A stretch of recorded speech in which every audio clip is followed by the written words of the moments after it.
పూరా లోకల్. బంగ్లాదేశ్లో ఉన్న హిందువులు సురక్షితంగా లేరు అని క్లియర్గా తెలుస్తుంది. వాళ్ళపైన దాడులు చేస్తున్నారు. మరి భారతదేశంలో ఉన్న ముస్లింలు సురక్షితంగా ఉన్నారా, లేకపోతే సంతోషంగా ఉన్నారా మీరు, లేకపోతే నిరాశతో కోపంగా ఉన్నారా? ఏమనిపిస్తుంది? లేదు, భారతదేశంలో ఉన్న మైనారిటీ ముస్లింలు భారత ప్రభుత్వంతో ఇక్కడ మాకు ఎలాంటి ప్రాబ్లము ఇప్పటి వరకు జరగలేదు. కొంతమంది స్వార్థపరులు చెప్తూ ఉంటారు. ఎందుకోసం చెప్తుంటారు అంటే వాళ్లకు వారి పట్ల ఉన్న అగౌరవం పట్ల, వారిపై ఉన్న ద్వేషం పట్ల, అరే బీజేపీ రాజకీయంగా మాత్రమే చెప్పొచ్చు మనము. ఎందుకంటే ఇప్పుడు ఇంత సంతోషంగా అందరూ కూడా కలిసిమెలిసి ఉన్నారు.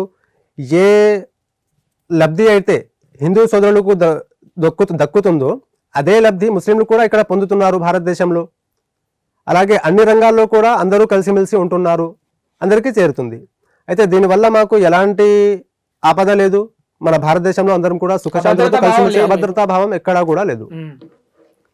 అయితే మన భారతదేశాన్ని చూసి బంగ్లాదేశీయులు బుద్ధి తెచ్చుకోవాలి. భారతదేశాన్ని చూసి బంగ్లాదేశీయులు నేర్చుకోవాలి. ఏం నేర్చుకోవాలి అంటే మొరాలిటీ ఇక్కడ మన భారతదేశంలో విపరీతంగా ఉంది, ఎక్కువగా ఉంది. కలిసిమెలిసి ఉంటున్నారు, అన్నదమ్ముల అందరూ కూడా సోదర భావంతో కలిసిమెలిసి ఉన్నారు. ఈ భారతీయులను చూసినా కనీసం బంగ్లాదేశీయులు బుద్ధి తెచ్చుకోవాలి. అలాగే తక్షణమే ఆ యొక్క చర్యలు ఏవైతే వాళ్ళు చేస్తున్నారో, దుర్మార్గపు పనులు చేస్తున్నారో వాటిని ఆపేయాలి అని నేను మనస్ఫూర్తిగా కోరుతున్నాను.